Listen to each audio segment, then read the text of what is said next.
इस तरह की चीज हम थ्योरी में डिस्कस कर चुके हैं पहले, और एक बार फिर से देख लेते हैं। जैसे कि एक यूनिवर्सल सेट है, यहां पे बेसिकली हमसे पूछा जाता है दो सेट के इंटरसेक्शन की मिनिमम और मैक्सिमम वैल्यू। तो एक बार फिर से रिवाइज कर लेते हैं, ऑलरेडी देख चुके हैं हम लोग।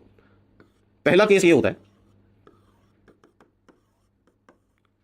यूनिवर्सल सेट में कुछ एलिमेंट होंगे, अगर दोनों के एलिमेंट को ऐड करके कम आए यूनिवर्सल सेट से एलिमेंट, दो केसेस बनते हैं। अगर यूनिवर्सल सेट से उसमें कम एलिमेंट आ रहे हैं तो इस केस में एन ए इंटरसेक्शन बी की मिनिमम वैल्यू 0 हो जाती है। डिसजॉइंट सेट हो सकते हैं, और मैक्सिमम वैल्यू के लिए ये हो सकता है जो बड़ा सेट है उसके अंदर छोटा सेट कंटेन हो जाए पूरी तरह से, तो ए इंटरसेक्शन बी जो आ जाएगा इस केस में बी आ जाएगा। तो मैक्सिमम वैल्यू के लिए जो इन दोनों में से मिनिमम है ए और बी में से, उसका नंबर आ जाता है।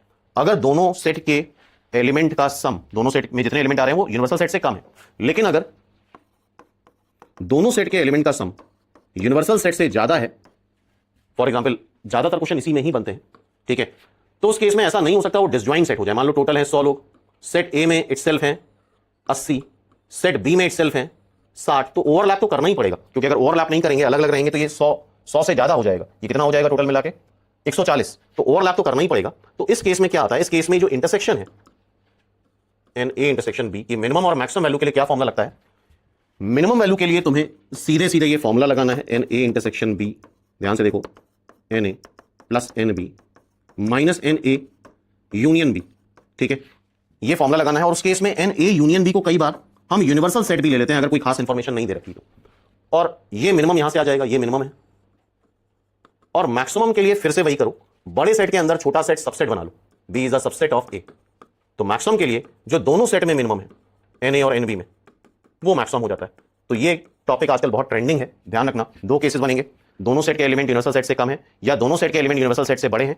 और ये पॉइंट याद रखना, इस केस में अगर ज्यादा इंफॉर्मेशन नहीं दे रखी तो यूनिवर्सल सेट को तुम मिनिमम के लिए ए यूनियन बी के इक्विवेलेंट मान लेना, तब वो मिनिमम आ जाएगा। और मैक्सिमम में दोनों जगह सेम कंसेप्ट है, मैक्सिमम में आंख बंद करके जिसमें कम एलिमेंट है वो मैक्सिमम में डाल दो, ठीक है। मिनिमम में अगर ये केस है तो 0, और अगर n A n B n U से बड़ा है तो ये फॉर्मूला लगा के निकाल लो मिनिमम। तो अब आई होप ये क्वेश्चन इजी दिखेगा तुम लोग को। इन अ सर्वे डन अमंग 200 पीपल, इसका मतलब ये यूनिवर्सल सेट है 200 का। हु लाइक आइदर टी और कॉफी, इसका मतलब ये हुआ ये जो लोग हैं 200 वो या तो टी या फिर कॉफी लाइक कर रहे हैं, ठीक है। 60% पॉपुलेशन लाइक टी, तो टी लाइक करने वाले 60% 60% कैसे निकालोगे, 60/100 इंटू 200, आई थिंक ये 120 आ जाएगा। कॉफी लाइक करने वाले 72% लोग हैं, आई थिंक ये 144 आएगा, ठीक है। कॉफी लाइक करने वाले आगे। Let x denotes the number जो दोनों लाइक